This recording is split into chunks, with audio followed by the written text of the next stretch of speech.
They told us they want to try again in a different area of the Indian Ocean. This was the first definitive proof that the plane had indeed gone down in the Indian Ocean. They told us they want to try again in a different area of the Indian Ocean. This was the first definitive proof that the plane had indeed gone down in the Indian Ocean. For 11 long years, the disappearance of Malaysia Airlines Flight MH370 has remained one of the biggest mysteries in modern aviation. Flight MH370 is deemed one of the greatest mysteries in aviation history. Families were left without answers. 3 generations of my family. This is the extinction of my whole family. Experts were left puzzled, and the world could only guess what truly happened in those final moments. But now, an underwater drone exploring one of the most remote parts of the ocean has uncovered new evidence that could finally shift the entire investigation. What it found has shocked researchers and reopened questions many thought were impossible to solve. And this time, the clues are clearer than ever. Join us in this video as we reveal what this new evidence could mean. The first glimpse beneath the silence. In early 2025, Ocean Infinity's newest fleet pushed into the Seahorse Zone.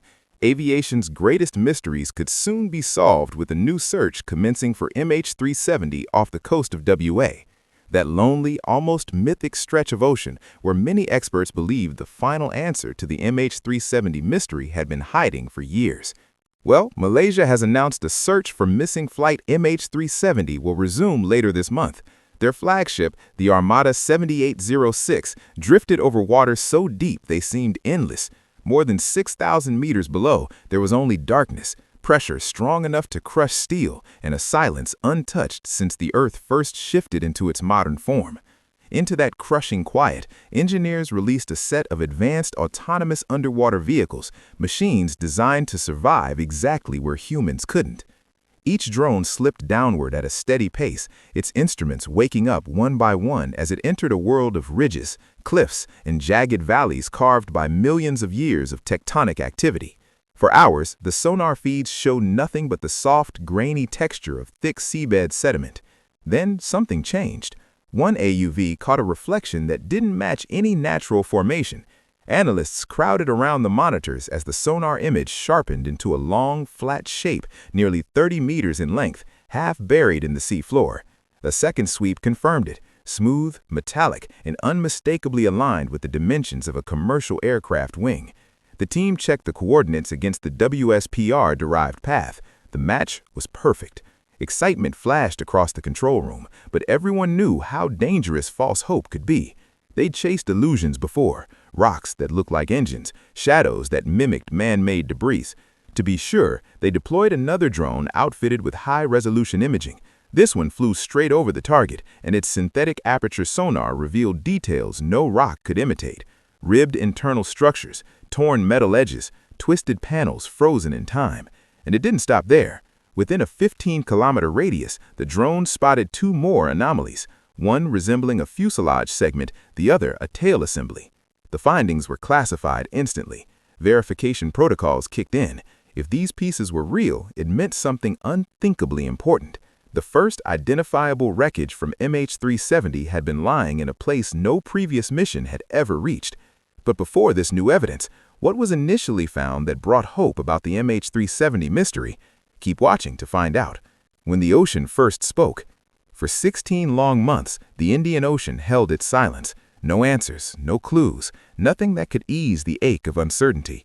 Then, on a quiet morning in July 2015, something finally changed.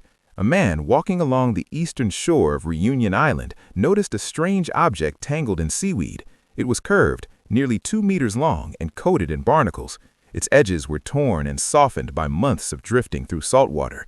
Locals assumed it belonged to a fishing boat until aviation experts arrived. Within hours, the world heard a sentence many had stopped believing they'd ever hear again. The debris was a flaperon from a Boeing 777, and only one aircraft of that type was missing. After months of unbearable silence, the ocean had whispered its first truth. The discovery shook the investigation awake. Engineers examined the flaperon closely, studying how the hinges had snapped and how the metal showed fatigue marks from a violent, high-speed impact with water. Nothing about its condition suggested a mid-air explosion. Instead, the shape and damage pointed toward a controlled but catastrophic descent. That one fragment shifted the entire search from theories to physical evidence. In Malaysia, the news spread with the force of a lightning strike. Families cried through press conferences, their grief reopened yet sharpened with new clarity. Officials confirmed the find with solemn calm. Soon after, the flaperon was flown to France, where BA, the French Air Accident Investigation Agency, launched a detailed forensic study. Technicians inspected every rivet and serial marking, tracing each one back to the aircraft's original manufacturing records. The conclusion was undeniable. The fragment belonged to MH370. Oceanographers stepped forward next, hoping to retrace the flaperon's journey.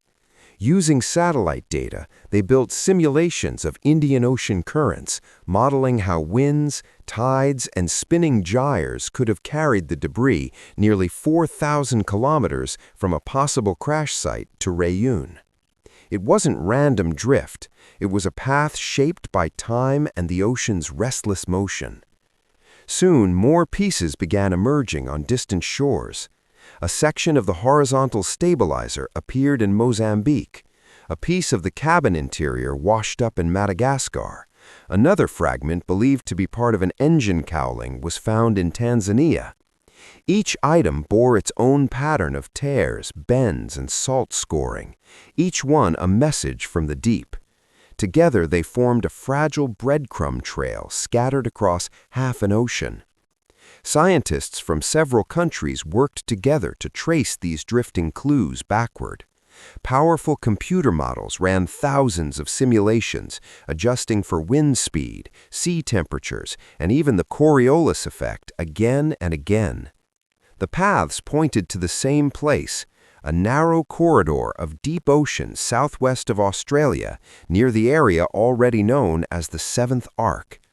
It was a landscape of underwater mountains and trenches plunging more than 5,000 meters into darkness.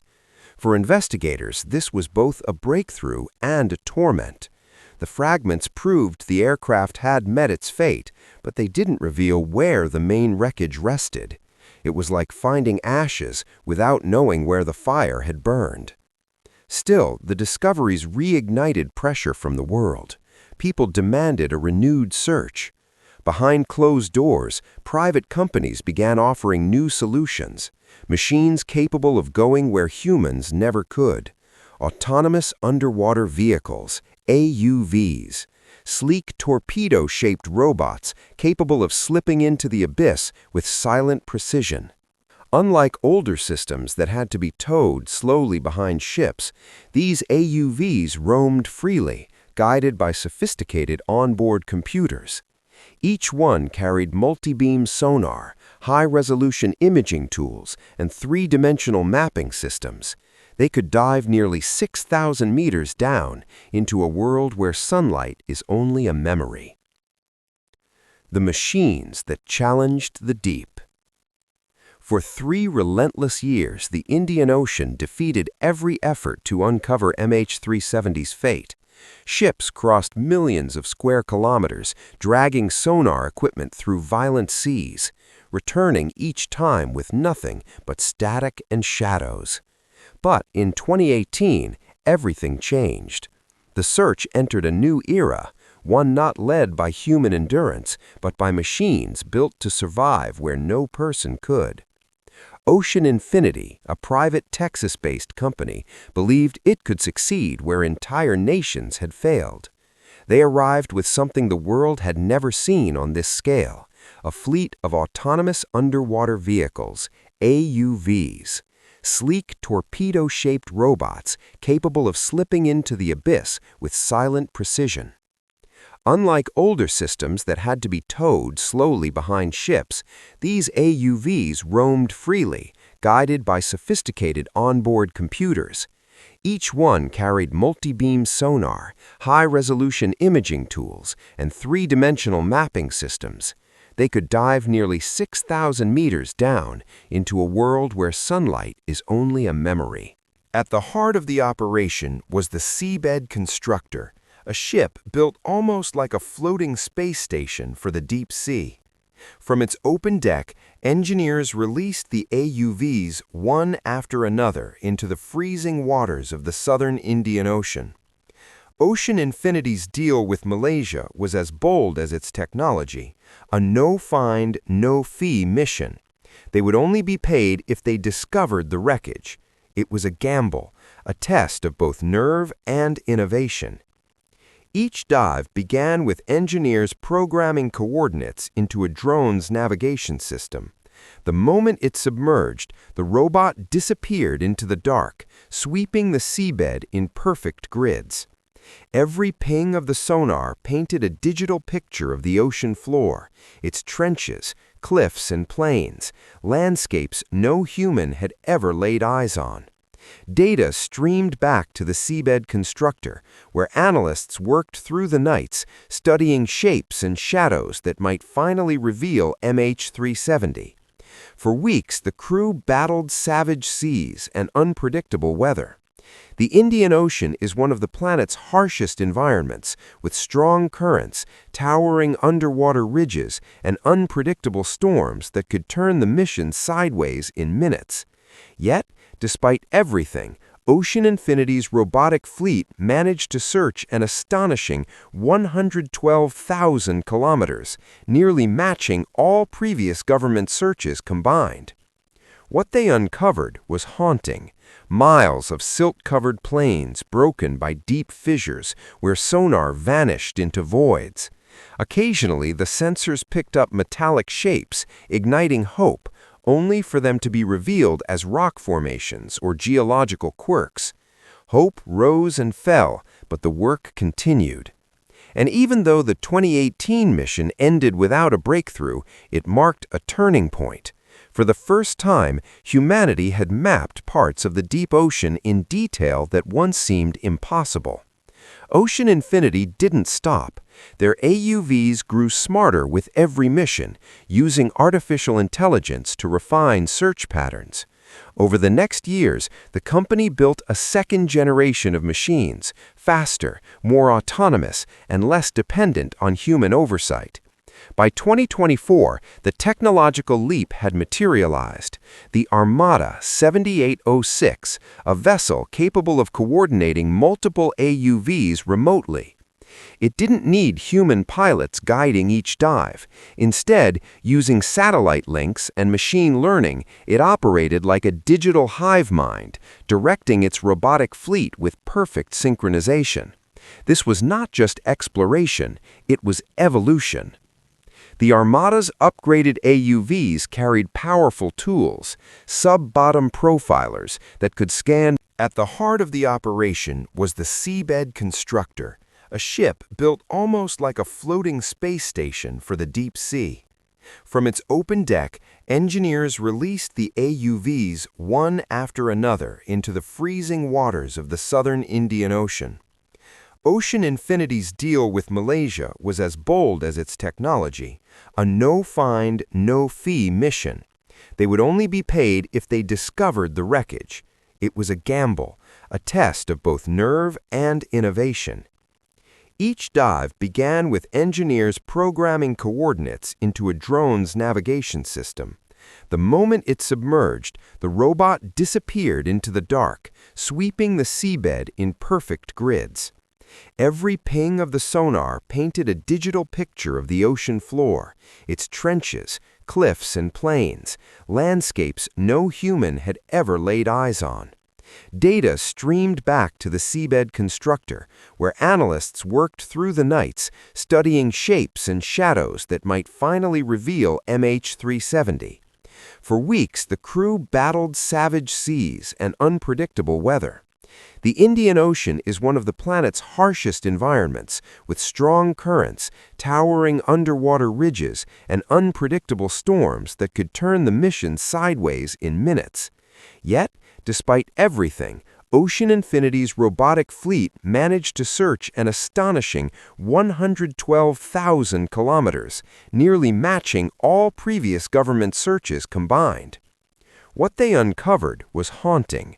Miles of silt-covered plains broken by deep fissures where sonar vanished into voids.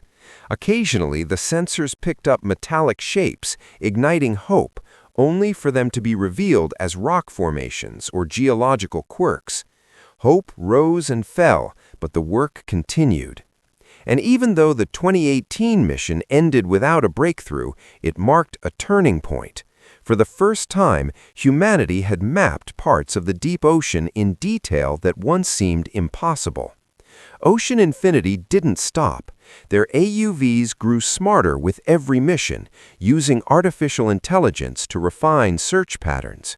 Over the next years, the company built a second generation of machines, faster, more autonomous, and less dependent on human oversight. By 2024, the technological leap had materialized. The Armada 7806, a vessel capable of coordinating multiple AUVs remotely. It didn't need human pilots guiding each dive. Instead, using satellite links and machine learning, it operated like a digital hive mind, directing its robotic fleet with perfect synchronization.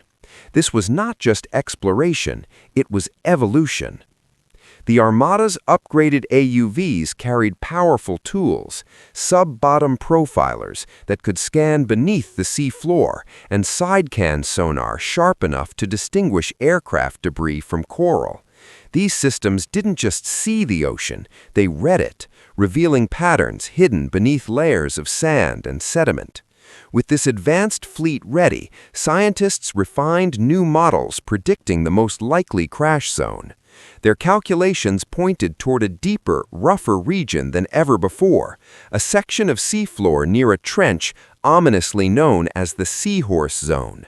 It was a place previous missions hadn't reached, a place where the ocean kept its secrets buried under crushing pressure. 11 years after MH370 vanished, technology stood on the brink of uncovering the truth. What began as a human tragedy had become a machine-driven quest for answers. Somewhere in those dark waters, the final story of MH370 lay waiting to be revealed. But let's go back to the very beginning.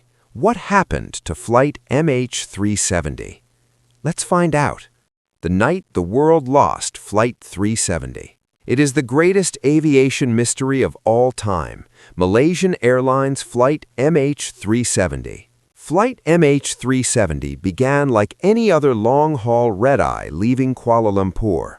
It was the early hours of March 8, 2014, and the Boeing 777 was scheduled to make its routine journey to Beijing, a flight Malaysia Airlines had operated countless times before. On board were 2 experienced pilots, 10 cabin crew members, 227 passengers from multiple countries, and more than 14,000 kilograms of cargo. Nothing about the departure suggested that this night would become one of the greatest aviation mysteries of all time.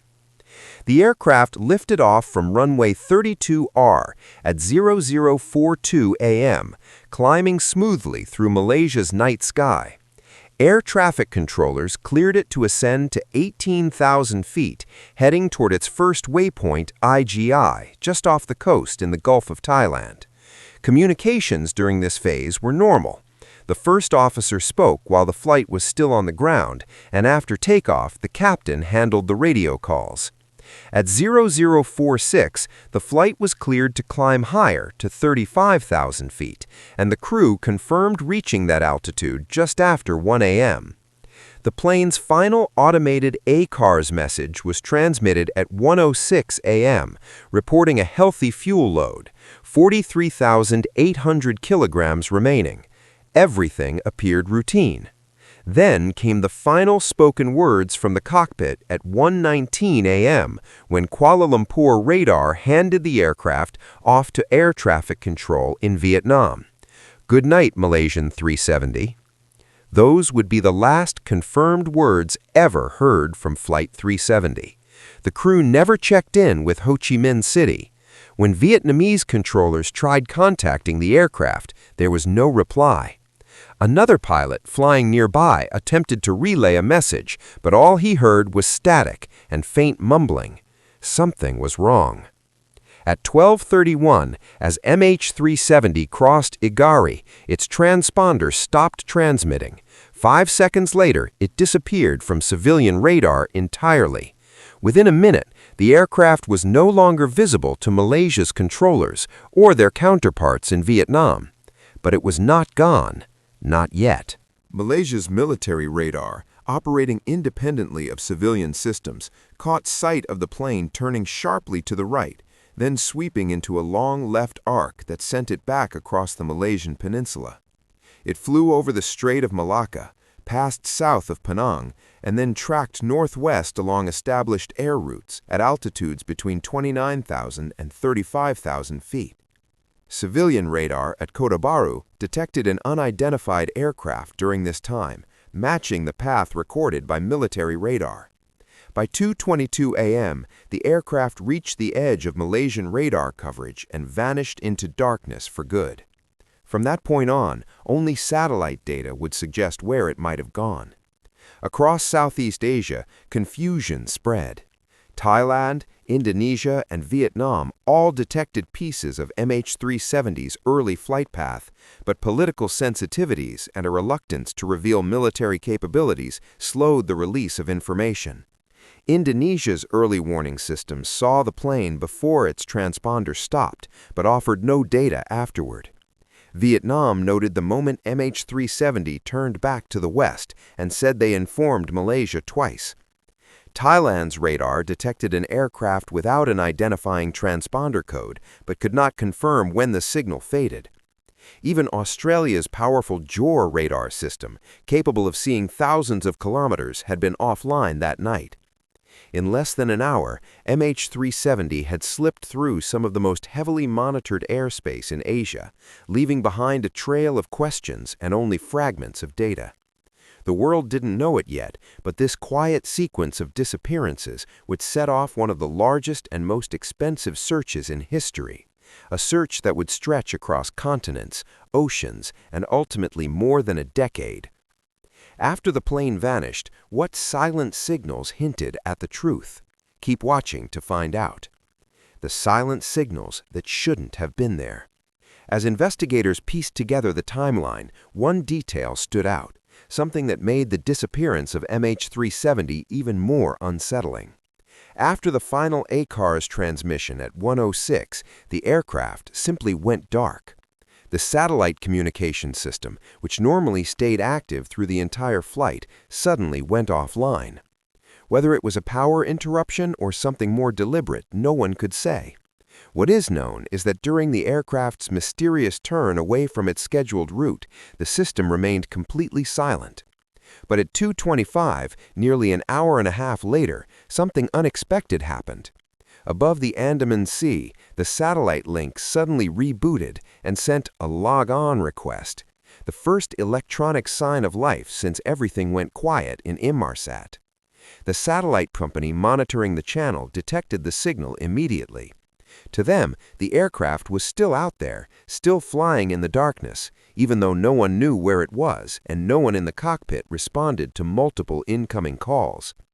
For the next 6 hours, MH370 continued to handshake with the satellite, answering hourly status pings like a ghost plane drifting across the sky. 2 ground-to-aircraft calls at 2:39 and 7:13 rang unanswered in the cockpit. The last confirmed exchange, a status request at 8:10, was routine, but then came one final chilling moment at 8:19. The aircraft sent a fresh log-on request, as if rebooting again. The ground station acknowledged it at 8:19:37, and then absolute silence. When Inmarsat attempted another ping at 9:15, MH370 never responded. Those signals led investigators to one devastating conclusion. The plane had likely flown until its fuel ran dry somewhere deep in the southern Indian Ocean. But the story of that night was far messier on the ground. Confusion swept through air traffic control centers from Kuala Lumpur to Ho Chi Minh City. Radar reports conflicted, and operators traded calls, insisting the aircraft was in Cambodian airspace, even though Cambodian controllers had no contact with it at all. Malaysia Airlines Operations Center, relying on outdated data projections, kept reassuring controllers that MH370 was fine. By the time Kuala Lumpur activated its rescue center at 0530, more than 4 hours had passed since the plane vanished from primary radar. Malaysia Airlines didn't issue a public statement until 7:24, claiming they had lost contact at 2:40, ironically, while MH370 was still flying over the Indian Ocean. Search crews were deployed in the wrong sea, scanning the South China Sea while the aircraft continued its silent journey far to the west and south. When Malaysia's then Prime Minister, Najib Razak, finally addressed the world on the 24th of March, he delivered the news families had dreaded. According to the data, MH370's last known position was in the southern Indian Ocean, a place with no landing sites, no radio towers, and no survivors. Families in Beijing were gathered and told the aircraft was lost, some receiving the message via text. Months later, officials formally declared the incident an accident, presuming all 239 passengers and crew dead. Boeing 777, with 239 people on board, simply vanish. Yet sightings flooded the media, fishermen reporting low-flying jets, oil rig workers describing burning objects, and island residents claiming they saw a massive aircraft roaring overhead. None were ever confirmed. Each new report added another layer of mystery, but none brought the world closer to understanding what happened during those silent hours between 1:06 and 8:19.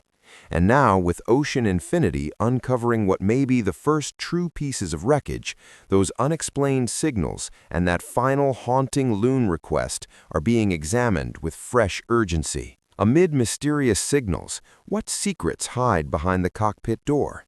Let's find out. The human puzzle behind the cockpit door. As search teams mapped the possible crash zone and analysts struggled to interpret the aircraft's final satellite handshakes, investigators on the ground turned their attention to the people aboard Flight MH370, especially those with access to the controls. Malaysian police began with the cockpit. Officers searched the homes of both pilots. Police searched MH370 pilots' homes as evidence suggests it was hijacked, reviewing their personal histories, financial activity, digital devices, and hours of CCTV footage. According to the preliminary report released in March 2015, there were no unusual transactions, no sudden large withdrawals, no behavior suggesting stress or radicalization. On camera, the pilots moved calmly and naturally, showing none of the emotional volatility sometimes associated with premeditated acts. But despite these official findings, a growing number of investigators, particularly in the United States, argued that human intervention remained the most likely explanation. At some point early in the flight, someone had deliberately reprogrammed the autopilot, redirecting the Boeing 777 away from its planned route and out into the vast, empty Indian Ocean. And if it wasn't a hijacker hidden among the passengers, then suspicion inevitably circled back to the cockpit. Media reports claimed Malaysian police had privately identified Captain Zahari Ahmad Shah as the prime suspect, should human interference be proven, a view echoed years later by former Australian Prime Minister Tony Abbott. Australian Prime Minister Tony Abbott text expressed fresh hope Malaysia Airlines Flight MH370 may be found. In a 2020 documentary, Abbott revealed that senior Malaysian officials had believed almost from the start that the aircraft's disappearance was an assassination, self-harm carried out by the captain. Malaysian authorities denied withholding anything, but the revelation reopened a debate many hoped had been put to rest. In 2016, that debate intensified when a confidential document surfaced showing that the FBI had discovered a simulated flight path on Zahar's home flight simulator, one that eerily matched the aircraft's theorized route into the Indian Ocean. The ATSB confirmed the discovery, and the Malaysian government later acknowledged it as well. But while officials insisted it was nothing sinister, retired engineers and pilots like Jean-Luc Morin and Patrick Blayley began presenting their own detailed analysis, arguing strongly that the pilot's self-harm theory best matched the technical evidence. What investigators could confirm was unsettling. The SATCOM system functioned normally from pre-flight until it acknowledged its last APRS message at 1:07. Sometime shortly afterward, power to the satellite data unit was interrupted. The final report later concluded that the loss of communication before the aircraft's diversion was likely caused either by the systems being manually turned off or by a deliberate interruption of power. Malaysia's Prime Minister stated outright that the radar transponder and data transmission systems were deliberately disabled. And then, at 2:25, the SDU suddenly rebooted and reconnected to the satellite, just as the aircraft made its ghostly arc toward the south. Investigators also examined every passenger. One flight engineer initially drew attention due to his skill set, but he was quickly cleared. The discovery that 2 Iranian passengers had boarded using stolen passports, investigators have now identified the 2 men traveling with stolen passports on Flight 370, sparked alarm around the world. But Interpol later confirmed they were asylum seekers, not terrorists. China, which had the largest number of citizens aboard, vetted every passenger and publicly ruled out sabotage or terrorism.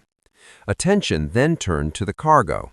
MH370 was carrying more than 10,000 kilograms of goods, including 4 containers of mangosteen and a shipment of lithium-ion batteries weighing over 2,400 kilograms. Lithium batteries are known hazards capable of triggering intense fires if they overheat, but investigators found nothing to suggest improper packaging or mishandling. Even so, their presence fueled countless theories online. Meanwhile, aviation experts continued debating what happened during the aircraft's final hours. An in-flight upset, a glide event, and a hypoxia scenario were all examined by the ATSB. Their conclusion was clear. An unresponsive crew or hypoxia event best matched the evidence, explaining how the plane continued on a steady course for 5 hours with no communication and no significant deviations, likely operating on autopilot until fuel starvation. The aircraft's recovered flaperon later revealed that the landing flaps were not extended, contradicting theories of a controlled ditching. This supported the idea that MH370 entered a high-speed spiral dive after the engines flamed out and the autopilot disengaged. In 2018, the ATSB reaffirmed this view, noting that if the plane was under human control at the end, that control was not very successful. Yet, even with these findings, no single theory commands universal agreement. Each explanation answers one question while raising another. And now, with possible wreckage emerging from the depths near the Seahorse Zone, the debate around human involvement is gathering momentum once again. Because if the plane went down in one final uncontrolled plunge, investigators still must determine what or who set it on that doomed path to begin with. Beyond the cockpit, how did MH370 capture the world's imagination? Keep watching to find out. A mystery captured worldwide. The disappearance of Malaysia Airlines Flight MH370 has become one of the biggest mysteries in modern aviation, captivating the world and inspiring countless documentaries, books, and shows. Within weeks of the tragedy, filmmakers and journalists began exploring the story, seeking to make sense of what happened. On the 6th of April 2014, the Smithsonian Channel aired Malaysia 370, The Plane That Vanished, a 1-hour documentary delving into the flight's sudden disappearance. Just 10 days later, the Discovery Channel broadcast Flight 370, The Missing Links, another 1-hour investigation exploring the aircraft, its passengers, and the enormous search effort that followed. BBC Two joined the discussion with its Horizon episode, Where is Flight MH370? On 17 June 2014, the program examined the disappearance, the possible scenarios behind it, and the technologies that might prevent such incidents in the future, including flight recorder streaming and ADS-B tracking. It highlighted the work of Ocean Shield, which had spent 2 months scanning 850 kilometers of ocean, yet far north of the hotspot predicted by Inmarsat data, near 28 degrees south, where the plane was most likely to have ended its flight. In 2023, American comedian Jocelyn Chia faced an investigation by Malaysian authorities after joking about MH370 during a stand-up performance in New York. Malaysian police sought Interpol's help to determine her location and identity. MH370 has left an indelible mark on global consciousness, not just as a story of loss, but as a puzzle, a cautionary tale, and a cultural touchstone that continues to fascinate, horrify, and inspire creative minds around the world. As the mystery spread worldwide, could the resumption of the search finally uncover answers? Stay tuned to find out. The search begins again. After 11 long years, after more than a decade of uncertainty, Malaysia made a stunning announcement. The search for MH370 would resume on the 30th of December, giving new hope to families who have waited 11 painful years for answers. The decision marked the start of a fresh 55-day mission, one that had actually begun months earlier in March, but was forced to pause when violent weather made the waters too dangerous to explore. This new chapter, Malaysian officials said, showed the country's renewed commitment to bringing closure to the loved ones of all 239 people who vanished on that quiet night in 2014. For many families, it was the first real sign of progress in years. Once again, the mission would be led by Ocean Infinity, the deep-sea exploration company known for its bold, no-find, no-fee approach. Under the new agreement, the company would only be paid if it succeeded, up to $70 million if it finally located the wreckage. It was a high-risk, high-pressure deal, but one Ocean Infinity had accepted before. Earlier searches had already pushed human and technological limits. Nations from around the world joined the original hunt, forming what became the largest search operation in aviation history. 60 ships, 50 aircraft, and 26 countries, all scanning seas, skies, and coastlines. But despite years of effort, the operation was called off in 2017, leaving behind more questions than answers. Ocean Infinity returned once in 2018 with its first generation of autonomous underwater vehicles. For 3 relentless months, they swept the ocean floor with incredible precision, mapping a stretch of seabed larger than anything previously attempted. Yet even that mission ended in silence. Now, with stronger machines, sharper sonar, and new predictions pointing to an unexplored trench, the company is preparing to try again. And after 11 years of theories, dead ends, and heartbreak, the world is watching closely. Because this time, the machines diving into the dark may finally surface with the truth. So, do you think after 11 years there will be a discovery? Let us know in the comments section below. Thank you for watching this deep dive into the MH370 mystery. We hope you found it as fascinating as the search itself. Don't forget to like and subscribe for more incredible stories. Click the next video on your screen to explore more shocking discoveries and mysteries from around the world.